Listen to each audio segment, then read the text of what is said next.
Good afternoon, this is Sebastian Anthony for Extreme Tech. Today we're going to do some side-by-side speed test comparisons between the Xbox One, which is on the right, and the PS4, which is on the left. We have NBA 2K14, which will be our game of choice. It's not that big, but it's also not that small, so we won't be waiting minutes for levels to load. It's a good kind of middle-of-the-road game to test. We're going to start with just a simple game load test. Both of these have been installed, so we're just going to see which console brings the game up the quickest. We'll go to the main menu, and then we'll see how quick both consoles can load to an actual playable game. We will the game has like a video and some splash screens at the beginning, but I'll be mashing each gamepad to skip through those menus as quickly as possible. So here we go. Be ready. Here we go. In 3, 2, 1, go. What's up? Hey, we're recording, so. We're just testing load times and shit.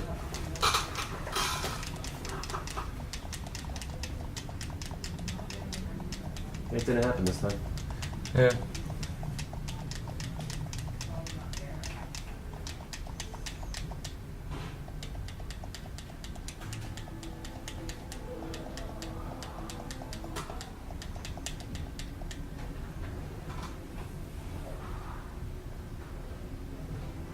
Okay.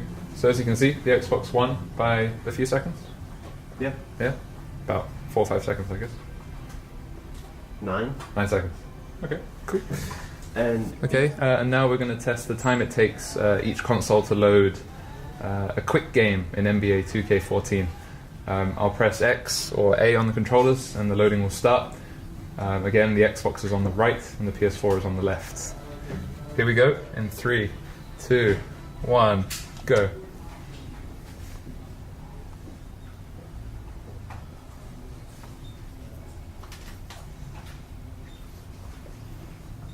oh, look, even the news is random. Different news. Yeah.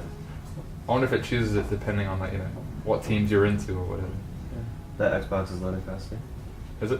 It got the lineup edit before the PS4 did. And there is a continue option at some point, isn't there? Yeah. I have to be ready. That's what I'm gonna get. Yeah. Oh, I see. Yeah, when you get to the continue. Alright, Xbox just got continue. Yeah. And then PS4 just got continue. Yep. Okay. This time was about 6 seconds. Okay. Wow, the intros are even different. Oh no, that was because we were at. Oh, is that? It was different arenas. We haven't run that before, have we? Okay. Yeah. Yeah, but different arenas. That's playable, right? I mean, I can just mash through this now. Yeah.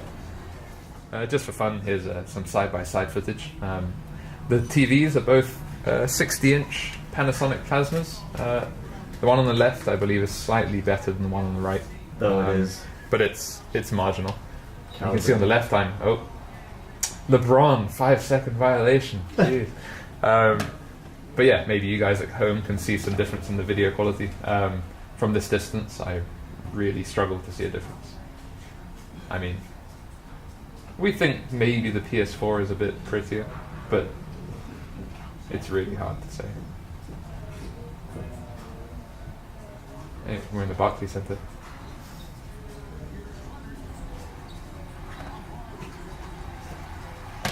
I'm gonna wow you guys with my basketball skills. Yeah. Your passing skills.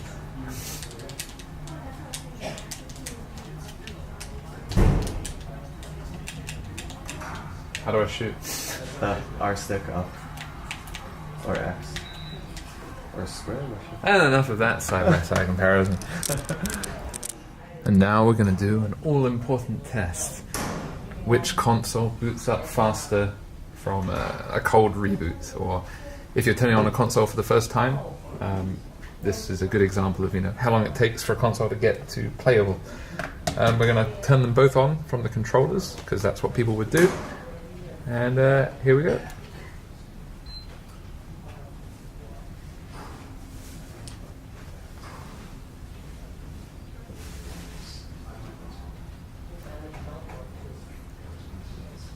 If we get a green screen on the Xbox, that's a cold boot.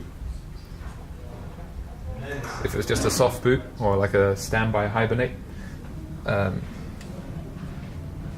Wow, that's the PS4. That was very quick.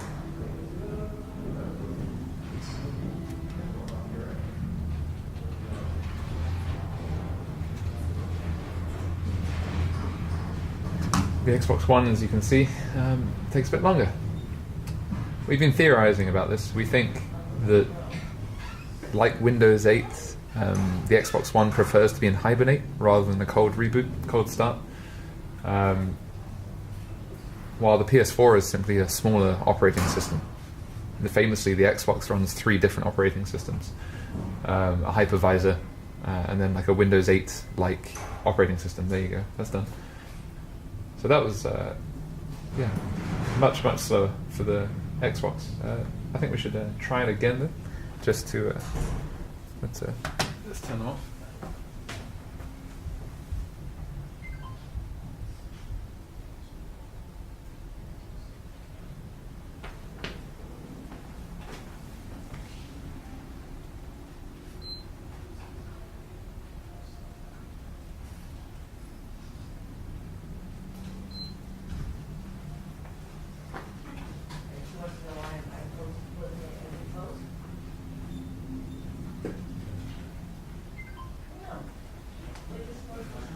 Okay, they should be both off now. Nope. The Xbox One is really hard to turn off fully. It even when you hold down the power button to turn it off, it reboots rather than turns off. There we go. Okay, they're both off. The controllers are both off. We're going to start again in 3. Is the Xbox turning on again?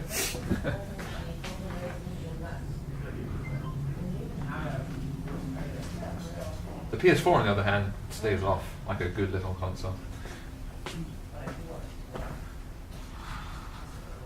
Okay, here we go.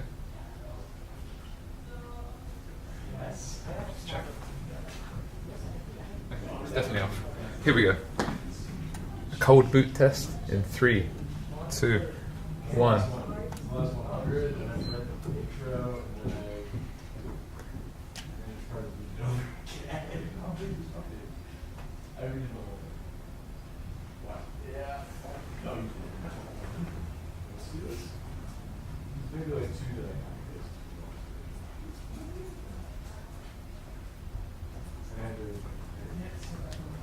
The PS4 is really quick.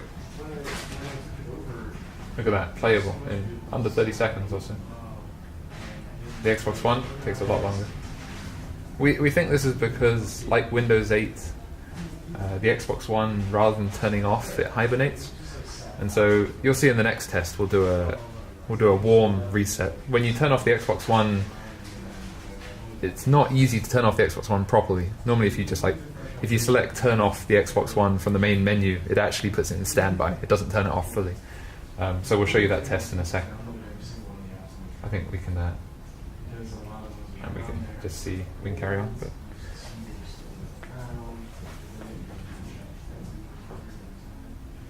there we go. So it's well over a minute. Okay, now we're going to test how long it takes the consoles to boot up from standby mode, or like a warm start basically. This is more realistic. This is more how it would be in your living room type situation. You wouldn't hard reboot a console very often. So as you can see, the Xbox One's actual power menu, it says console off, but it's not actually console off. It's more like a standby mode. So now we're going to bring them out of standby. Once the signal, there we go. So we're going to start this coming out of standby test in 3, 2, 1, go. PS4 is very quick. And the Xbox One, not as quick. But it's still pretty quick. But again, PS4 is clearly faster than the Xbox coming out of standby. Again, that's likely because the PS4, the operating system is just lighter. It's just faster, nippier. So there you have it, a side-by-side speed test comparison between the Xbox One and the PS4. As you can see, they both have they're both better at different things. Games install significantly faster on the PS4, but the Xbox One loads games faster than the PS4. The PS4 boots up quicker than the Xbox, and the Xbox is really quite slow to boot up. But whether that will actually, impact your playing, that's a question that you have to answer yourself. I was Sebastian Anthony for Extreme Tech. Goodbye.